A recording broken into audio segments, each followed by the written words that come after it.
कह रहे हैं हमारा मन 24 घंटे कंपेयर करता है, और जब हम मरेंगे ना, तो जब यमराज हमारे सामने आएंगे तो हम शांत रहकर उनको ध्यान नहीं दे पाएंगे। हम कंपेयर करेंगे। कंपेयर किससे करेंगे? ये जो भी यमराज है या डेथ है, वो होना चाहिए या नहीं होना चाहिए, हमारा परिवार कौन देखेगा उसको, उससे कंपैरिजन चलेगा। क्यों चलेगा कंपैरिजन?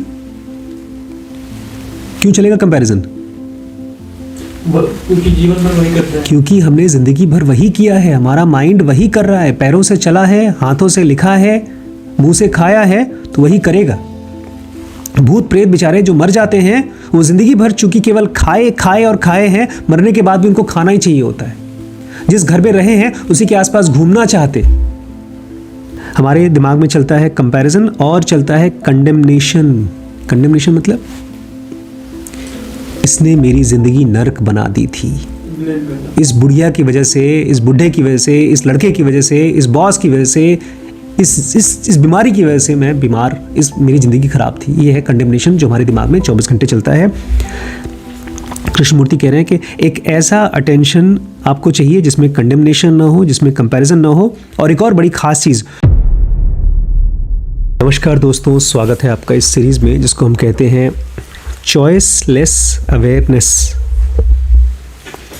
बहुत ही नया वर्ड है उस चीज़ के लिए जिसके लिए कृष्ण कहते हैं योगी बनना। योगी वो होता है जिसके लिए लाभ और हानि क्या है? एक समान है। अफेयर होना या अफेयर टूटना क्या है? एक समान है। खाना स्वादिष्ट है या बेकार है टेस्ट में, एक योगी के लिए वो क्या है? एक समान है। तो इस चीज़ को कृष्णमूर्ति मेंटल लेवल पे ले जाते हैं, माइंड के लेवल पे। चॉइसलेस अवेयरनेस बहुत ही धीरे धीरे हम लोग उसको समझेंगे। आज मैं एक हॉस्पिटल गया था, वहाँ पर कुछ इनॉग्रेशन था, उनके यहाँ ब्लड बैंक खोला।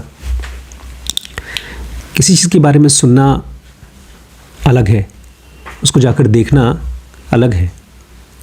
क्योंकि आपका माइंड जब सुनता है तो खाली सोचता है, और जब देखता है, उसको जाकर के अनुभव करके आता है, तो पूरी तरह से रिस्पॉन्ड करता है।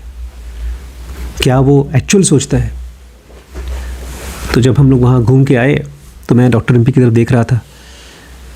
मैंने बाद में कहा भी मैम से कि तुम्हें नहीं लगता है कि तुम्हारे पति को भी ऐसे ही खूब बड़ा सा हॉस्पिटल खोलना चाहिए था कभी न कभी? बोलती नहीं, मुझे बिल्कुल नहीं लगता। कि हॉस्पिटल का जो माहौल है वो अलग टाइप का, एक मायूसियत होती है उसमें।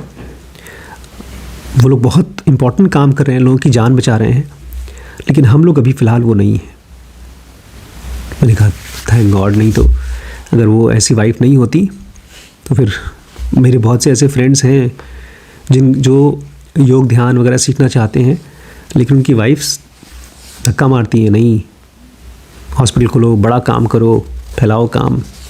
लकीली डॉक्टर रिम्पी ऐसा नहीं करती मेरे साथ, क्योंकि कहीं ना कहीं उनका माइंड और मेरा माइंड दोनों मैच करता है।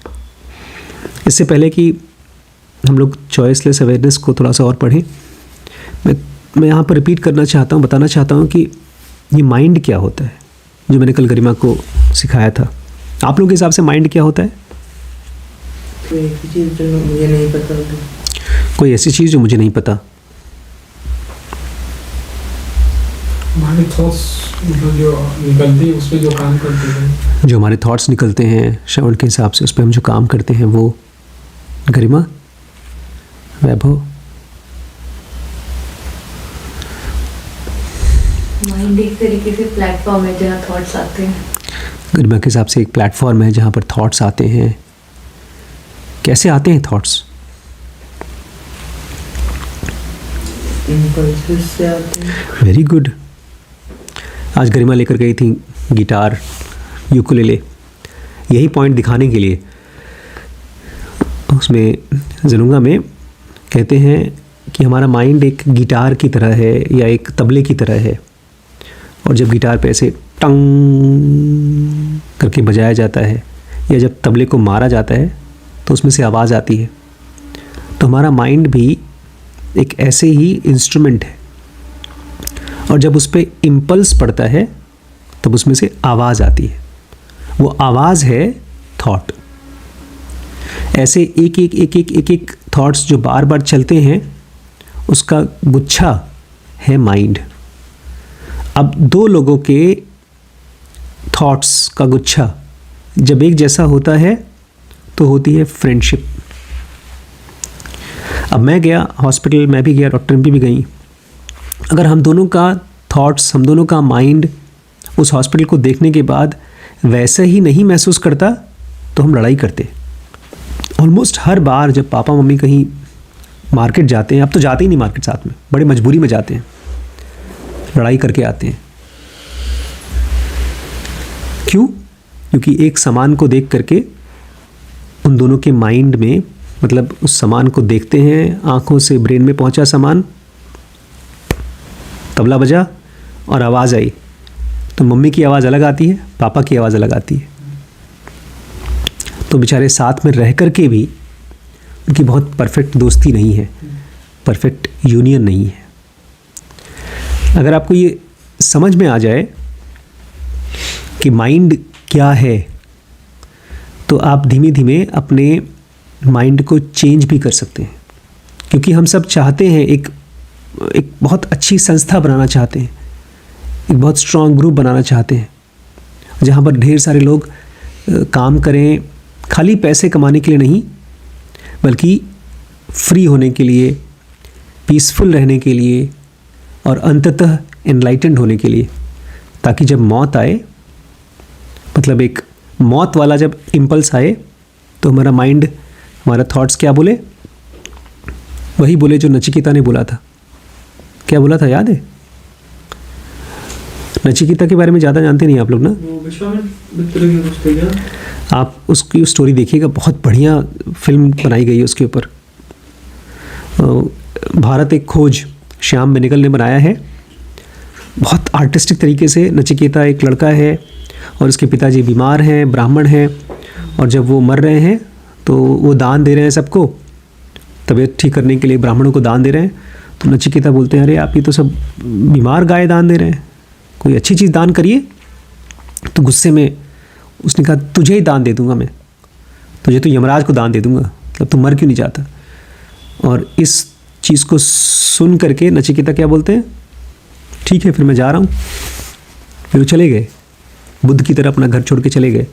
और फिर नचिकेता गए भैया उनसे मिलने, यमराज को दान दिया था तो यमराज से मिलने गए। और कहानी है कि 3 दिन 3 रात तक यमराज का इंतज़ार करते रहे। अब ये 3 दिन 3 रात हो सकता है 3 साल या 30 साल लग गया हो, क्योंकि यमराज तो 3 दिन में आते नहीं हैं, तो कई साल लग गए होंगे ध्यान वगैरह करने में। और फिर आए यमराज, और यमराज ने उनसे पूछा, क्या चाहते हो भाई? तो उन्होंने मांगा ज्ञान मान, फिर उनको ज्ञान मिला। और फिर यमराज ने उनको एक तरह से जो कुछ भी समझाया बुझाया, उससे वो पूरी दुनिया को, जैसे कृष्णमूर्ति दे रहे हैं ना, चॉइसलेस अवेयरनेस, उस उपनिषद का नाम है शायद मांडुक्य उपनिषद। तो इससे पहले कि मैं आपको ये बताऊं कि चॉइसलेस अवेयरनेस में हम क्या पढ़ने वाले हैं, मैं फिर से पूछूंगा कि आपका माइंड क्या है? नहीं, जब बाहर से इम्पल्स, बाहर से जो भी चीज़ें हम देखते हैं तो टंग करके कुछ थॉट्स बनते हैं। तो एक एक थॉट जब इकट्ठा होता है तो वो है माइंड। अब सुनिए, हमारा माइंड भी अलग अलग थॉट्स प्रोड्यूस करता है अलग अलग समय पे। जब किसी पैसे वाले के साथ रहता है तो शायद उसको पैसा कमाने का मन करे, किसी गरीब आदमी को देखे तो लगे कि यार मैं इसको हेल्प कर दूं, किसी साधु को देखे तो उसके मन में आए कि मुझे भी ध्यान करना चाहिए। या हो सकता है किसी साधु को देखने के बाद उसको लगे ये बेचारा साधु भिखारी है, गरीब है। तो हमारा माइंड अलग अलग समय अलग अलग थॉट्स प्रोड्यूस करता है। लेकिन हम लोग कल पढ़ रहे थे कृष्णमूर्ति के इसमें सीरीज़ में कि माइंड के एक पार्ट जो ज़्यादातर हम यूज़ करते हैं वो आधा अधूरा है, और वो है नॉलेज। जब भी हम कुछ भी कहीं देखते सुनते हैं तो वो नॉलेज है। थॉट्स का जो गुच्छा है वो नॉलेज है, और नॉलेज में से जब हम कुछ करते हैं तो वो कंप्लीट नहीं होता। थॉट्स में से जब हम कुछ रिस्पॉन्स निकालते हैं, कुछ एक्शन निकालते हैं, तो वो कंप्लीट नहीं होता। इनकम्प्लीट का मतलब है हम फिर से वापस इस दुनिया में आएंगे, इस आधी अधूरी पेन की और डेथ की लाइफ में फिर से आएंगे। इसको कृष्णमूर्ति कहते हैं डेथलेस, इसकी कोई मौत नहीं होती, उस पार नहीं जा पाएंगे हम। तो अपने को दोनों को देखना है, वो हिस्सा जो नॉलेज है और वो हिस्सा जो नॉलेज के परे है, जो शब्दों के परे है। कृष्णमूर्ति कह रहे हैं, so the question arises what is understanding. सवाल ये उठता है कि समझ क्या है। What is the state of mind that understands. अभी अभी वैभव ने कहा कि अच्छा किया आपने धीमे धीमे वीडियो बनाया। मैंने जब गरिमा का वो देखा, आज का स्पीच देखा जो उसने कॉलेज में किया था, उसको देख के लग रहा था कि गरिमा जल्दी जल्दी बना रही है, और मुझे अंदाज़ा था कि ऐसे ही बनाएगी, क्योंकि कल जब हम लोग प्रैक्टिस कर रहे थे रात को, तब भी गरिमा जल्दी जल्दी कर रही थी, क्योंकि गरिमा ने उसमें उस पूरे स्पीच का सबसे इम्पॉर्टेंट पोर्शन को पकड़ा नहीं। ऐसा होता है ना, जब एक आदमी कहानी सुनाता है, हमारे गांव में, कभी आप जाइए गांव में, और दो कहानीकार हैं फैमिली में, भैया और एक ताऊ जी। वो आपको तरसा देंगे, कहानी का अंत बताएंगे ही नहीं, और आप बैठे रहोगे इनके पास, अब बताओ अब क्या होगा, और वो पूरी फिल्म बताते रहेंगे, 100 सीजन का एपिसोड दिखा देंगे, लेकिन क्लाइमेक्स नहीं पहुंचेगा। रुक रुक के बोलेंगे। हाँ, तो जब भी आप किसी को कोई चीज़ बताते हो ना, तो पहले ये सोचो कि वो मेरा मेन हीरो कौन है जिसको मैं दिखाना चाहता हूँ, और उसी को इम्पॉर्टेंट बनाने के लिए बाकी सब चीज़ें होती हैं।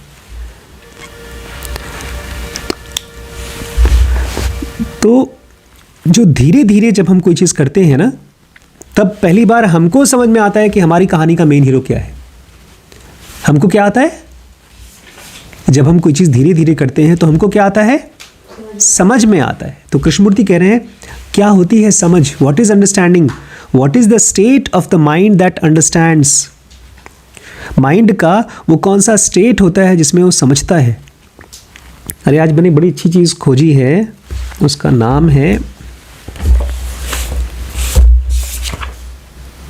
गोल्डीलॉक्स। गोल्डीलॉक्स गोल्डीलॉक्स वो टेम्परेचर है जिसमें पानी की तरह रहता है। अगर वो ज़्यादा टेम्परेचर हो गया तो भाप बन जाएगा, वहाँ पर जीव जंतु नहीं हो पाएंगे। कम हो गया तो क्या बन जाएगा, बर्फ़ बन जाएगा, तो उसमें जीव जंतु मर जाएंगे।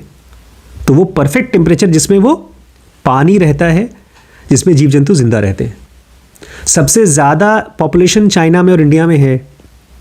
ये जो इक्वेटर के पास, जो धरती का जो सेंटर पार्ट है, वहाँ पर गर्मी है। तो जहाँ कहीं पर भी परफेक्ट टेम्परेचर होता है, वहाँ पर ज़्यादा पॉपुलेशन भी होती है। इंसान वहीं होते हैं, जीव जंतु वहीं होते हैं, जानवर वहीं होते हैं। और जिस मौसम में सबसे ज़्यादा परफेक्ट टेम्परेचर होता है, उसी मौसम में ज़्यादा जानवर भी होते हैं। मीटिंग सीजन होती है। तो जैसे वो गोल्डीलॉक टेम्परेचर के लिए है, ऐसे ही हमारे माइंड के लिए एक स्टेट है जिसमें हमको समझ मिलती है। अगर हम जल्दबाजी में हैं तो समझ नहीं सकते, अगर हम नशे में हैं तो हम समझ नहीं सकते। लाइफ में जो कुछ भी हो रहा है उसमें कृष्णमूर्ति बोलते हैं, उसको आप समझेंगे कैसे। What is that state of mind that understands when I say I understand, what do you mean by it. Krishnamurti बोल रहे हैं, जब तुम किसी को बोलते हो हाँ मैं आपकी बात समझ रहा हूँ, मैं आपकी बात समझ रहा हूँ, तो क्या मतलब है उसका।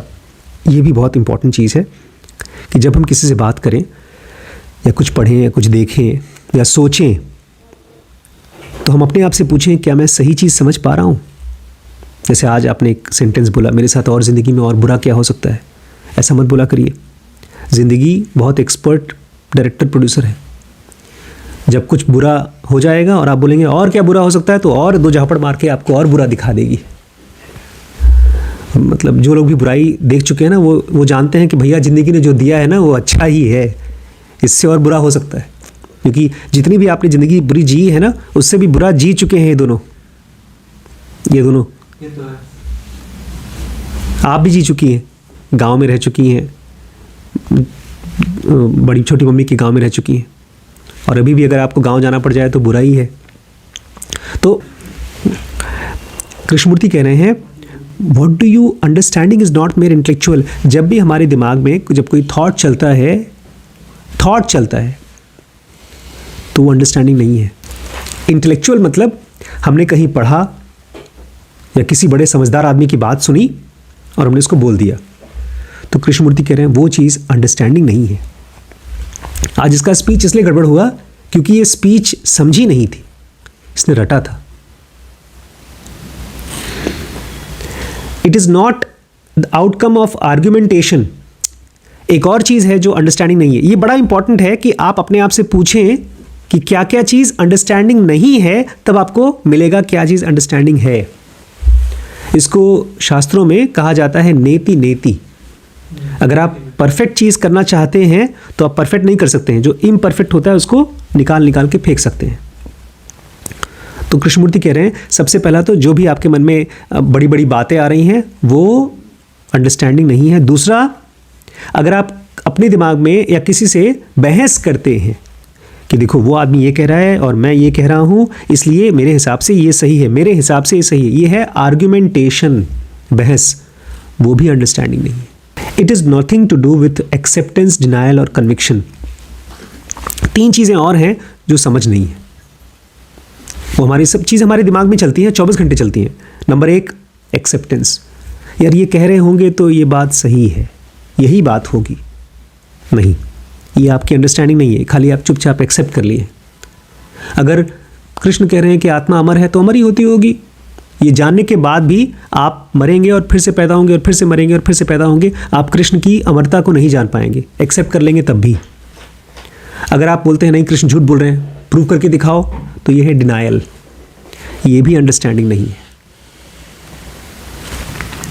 और कन्विक्शन भी अंडरस्टैंडिंग नहीं है। कन्विक्शन मतलब वो करना है, अपोज करना, नहीं, आप दावा, कोई चीज़, कन्विक्शन मतलब प्रूव करना, नहीं, आपका अपने अंदर में कन्विक्शन क्या है। भरोसा। हाँ, मैं मानता हूं सर भगवान हैं, मेरे हिसाब से भगवान हैं, ये हमारा भरोसा या दावा, ये भी अंडरस्टैंडिंग नहीं है। तो क्या क्या चीज़ें अंडरस्टैंडिंग नहीं है ना? तो इंटेलेक्चुअल, मेयर इंटेलेक्चुअलाइजेशन, इंटेलेक्शन, नाम नया वर्ड यूज़ किया है, इंटेलेक्शन, बहस, एक्सेप्टेंस, डिनायल और कन्विक्शन, ये सारी चीज़ें अंडरस्टैंडिंग नहीं है। On the contrary, acceptance, denial and conviction prevents understanding. बल्कि उल्टा है। अगर आप किसी की बात को ऐसे ही मान लोगे, किसी की बात को ऐसे ही काट दोगे, या किसी भी बात पर ऐसे ही भरोसा कर लोगे, कन्विक्शन प्रोड्यूस कर लोगे, तो आप समझोगे ही नहीं। खासतौर से ना बिजनेस में या पढ़ाई में, वो जो साइंटिस्ट होते हैं, जो प्रॉब्लम्स को सॉल्व कर रहे होते हैं, उनको इससे बहुत लड़ना पड़ता है। अभी हम लोग कंप्लीट नहीं किए वो series success in the age of AI. उसमें आप देखेंगे जो आदमी एक कोई खास तरह की पढ़ाई करता है, उसको लगता है कि उसी पढ़ाई में ही प्रॉब्लम का सोल्यूशन है, फिर वो नई चीज़ खोज ही नहीं पाता, नई तरीके से प्रॉब्लम को देख ही नहीं पाता। ये है प्रॉब्लम ऑफ कन्विक्शन। अगर आप सच्चाई को जानना चाहते हो, ईश्वर को जानना चाहते हो, तो कन्विक्शन भी हेल्प नहीं करेगा, ये रोकेगा आपको। कृष्णमूर्ति कह रहे हैं अगर आप समझना चाहते हो, देखिए हम सब लोग रोज़ कुछ न कुछ समझते हैं ही। भूख को समझते हैं, हमारे सामने कोई बैठा है तो अच्छा आदमी है, ख़राब आदमी है, घमंडी है, बदतमीज़ है, वो सब समझने की कोशिश करते हैं। ये उसकी बात नहीं हो रही है, रोज़मर्रा की समझ की बात नहीं हो रही है, ये उसी समझ को और गहरा करने की बात करें, ताकि जब आप सपने की दुनिया में जाएं तो आप समझ सकें कि आप झूठी दुनिया में। जब आपकी मौत हो तो आप समझ सकें कि एक झूठ खत्म हो गया और जो सच है वो जिंदा है, ये आप समझ सकें। इसलिए कृष्णमूर्ति कह रहे हैं कि आपकी समझ गहरी होनी चाहिए। To understand surely there must be a state of attention. Krishnamurti कह रहे हैं अगर आपको समझना है तो एक अटेंशन का स्टेट चाहिए। अटेंशन का स्टेट मतलब, इसमें हम ध्यान से सुन रहे सामने वाले। हाँ, जब आप बड़ी मम्मी से, मुझसे, पापा जी से, मम्मी जी से, किसी से भी बात करें तो आप उसके ऊपर ध्यान से सुने, ध्यान दें। A state of attention in which there is no sense of comparison और कंडेमनेशन। और जिस समय आप किसी को ध्यान से सुन रहे हैं उसमें कंपैरिजन नहीं होना चाहिए, उसमें कंडेमनेशन नहीं होना चाहिए। अच्छा, मैं जानता हूं तुम क्या बोलोगी, तुम हमेशा मेरे साथ बुरा करते हो। मैं और बड़ी मम्मी जब भी आजकल वॉक करते हैं, तुम्हारी वॉक का मेन टॉपिक क्या होता है, बातचीत का टॉपिक क्या होता है मेन? खाना, वो तो कल था। एक है जो रेगुलर टॉपिक है हम लोगों की लाइफ का, दीदी। और खाली शादी नहीं, बड़ी मम्मी अभी भी बेचारी कंपेयर कर रही हैं। जैसे मेरी लाइफ में ना 2 डॉक्टर आशीष शुक्ला हैं। एक जिनोवा के पहले का आशीष शुक्ला जो बेचारा कंफ्यूज था, बड़ा कॉन्फिडेंट था लेकिन, और उसके बाद का क्लियर है लेकिन अब हेजिटेंट है। वो कॉन्फिडेंस नहीं है जो झूठा कॉन्फिडेंस था। और बड़ी मम्मी की ज़िंदगी में 2 माएँ हैं, एक पहले वाली माँ और एक बाद वाली माँ। जो आपके बारे में पता चला था मम्मी को ना, अब वो सच है कि झूठ, उससे फ़र्क नहीं पड़ता, लेकिन उनको जब पता चला तो उनका पता हो, तो मैं उनको बता रहा था कि रिम्पी तुम सुनिए ध्यान से, तुम कंपेयर कर रही हो एक आइडियल परफेक्ट बेटी को जो है नहीं। किससे? जो भी है, जो है, इसलिए तुम रो रही हो। देखिए आज प्रांजल नौकरी छोड़ के गए, कहीं और नौकरी किया, बताया नहीं। अगर मेरे मन में आता है कि उनको बताना चाहिए था मुझे, मैं उनका बॉस हूँ, क्यों बताना चाहिए था? कह रहे हैं हमारा मन 24 घंटे कंपेयर करता है, और जब हम मरेंगे ना, तो जब यमराज हमारे सामने आएंगे तो हम शांत रहकर उनको ध्यान नहीं दे पाएंगे, हम कंपेयर करेंगे। कंपेयर किससे करेंगे? ये जो भी यमराज है या डेथ है, वो होना चाहिए या नहीं होना चाहिए, हमारा परिवार कौन देखेगा उसको, उससे कंपैरिजन चलेगा। क्यों चलेगा कंपैरिजन? क्यों चलेगा कंपैरिजन? क्योंकि जीवन भर वही करते हैं। क्योंकि हमने जिंदगी भर वही किया है, हमारा माइंड वही कर रहा है, पैरों से चला है, हाथों से लिखा है, मुंह से खाया है, तो वही करेगा। भूत प्रेत बेचारे जो मर जाते हैं, वो जिंदगी भर चूंकि केवल खाए और खाए हैं, मरने के बाद भी उनको खाना ही चाहिए होता है। जिस घर में रहे हैं उसी के आसपास घूमना चाहते। हमारे दिमाग में चलता है कंपैरिजन और चलता है कंडेमनेशन। कंडेमनेशन मतलब इसने मेरी जिंदगी नर्क बना दी थी, इस बुढ़िया की वजह से, इस बुढ़े की वजह से, इस लड़के की वजह से, इस बॉस की वजह से, इस बीमारी की वजह से मैं बीमार, मेरी ज़िंदगी ख़राब थी। ये है कंडेमनेशन जो हमारे दिमाग में 24 घंटे चलता है। कृष्णमूर्ति कह रहे हैं कि एक ऐसा अटेंशन आपको चाहिए जिसमें कंडेमनेशन ना हो, जिसमें कंपैरिजन ना हो। और एक और बड़ी खास चीज़, no waiting for further development of the thing we are talking about in order to agree और डिसअग्री। जब भी हम किसी चीज़ के बारे में बात कर रहे हैं ना, तो हम लोगों के बातचीत के दौरान हम वेट करते हैं कि क्या होगा। आज मैं अंदर आया, किचन में पहुंचा, तो बेचारी पूजा ने मुझसे पूछा, सर श्रवण भैया जा रहे हैं? ये बात पूरी नहीं थी, वेट कर रही थी वो। क्या वेट कर रही थी? आएंगे कि नहीं आएंगे। तो मैंने उसको वेट ही कराया। हाँ बेटा वो तो जा रहे हैं। बोलती बड़े अच्छे थे वो,